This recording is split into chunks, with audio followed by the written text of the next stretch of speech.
राधे राधे दोस्तों। पौराणिक कथाओं के क्रम को आगे बढ़ाते हुए प्रस्तुत है आज की कथा आपके सामने, जिसमें महाभारत का युद्ध जब हो चुका था तो उसके बाद अर्जुन जी श्री कृष्ण के पास उनसे मिलने गए तो क्या होता है उस बारे में मैं आपको बताना चाहता हूं दोस्तों। कृपया ध्यान से सुनें और उसे जीवन में उतारें और दूसरों को भी बताएं। चलिए दोस्तों, कथा को आगे बढ़ाते हैं।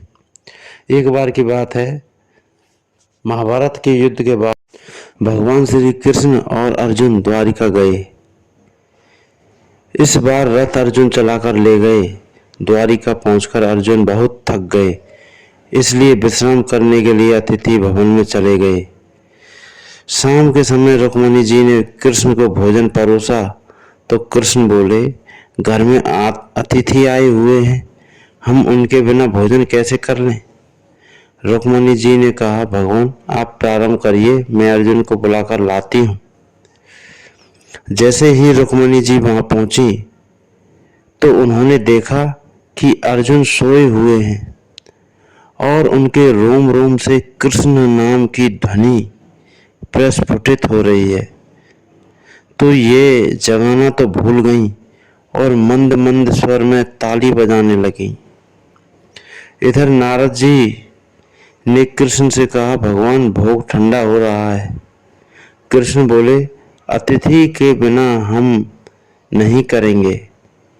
नारद जी बोले, मैं बुलाकर लाता हूँ। नारद जी ने वहां का नजारा देखा तो ये भी जगाना भूल गए और इन्होंने वीणा बजाना शुरू कर दिया। इधर सत्यभामा जी बोली, प्रभु भोग ठंडा हो रहा है, आप प्रारंभ तो करिए। भगवान बोले, हम अतिथि के बिना नहीं कर सकते। तो सत्यभामा जी बोली, मैं बुलाकर लाती हूँ। ये वहां पहुंची तो इन्होंने देखा कि अर्जुन सोए हुए हैं और उनका रोम रोम कृष्ण नाम का कीर्तन कर रहा है और रुक्मिणी जी ताली बजा रही हैं, नारद जी वीणा बजा रहे हैं। तो ये भी जगाना भूल गई और इन्होंने नाचना शुरू कर दिया। उधर भगवान बोले, सब बोल के जाते हैं भोग ठंडा हो रहा है, पर हमारी चिंता किसी को नहीं है। चलकर देखता हूँ वहाँ ऐसा क्या हो रहा है जो सब हमको ही भूल गए। प्रभु ने देखा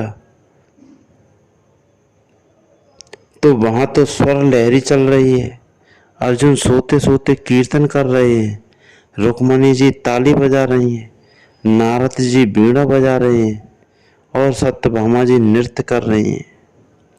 ये देखकर भगवान के नेत्र सजल हो गए और मेरे प्रभु ने अर्जुन के चरण दबाना शुरू कर दिया। जैसे ही प्रभु के नेत्रों से प्रेमाश्रुओं की बूंदें अर्जुन के चरणों पर पड़ी तो अर्जुन छटपटा के उठे और बोले, प्रभु ये क्या हो रहा है। भगवान बोले, हे अर्जुन, तुमने मुझे रोम रोम में बसा रखा है, इसलिए तो तुम मुझे सबसे अधिक प्रिय हो। और गोविंद ने अर्जुन को गले से लगा लिया। लीलाधारी तेरी लीला, भक्त भी तू, भगवान भी तू, करने वाला भी तू, कराने वाला भी तू। तो दोस्तों, चरण उनके ही पूजे जाते हैं जिनके आचरण पूजने योग्य हों। दोस्तों, कथा अगर पसंद आई हो तो लाइक शेयर सब्सक्राइब करना नहीं भूलें दोस्तों। जय श्री राधे कृष्ण।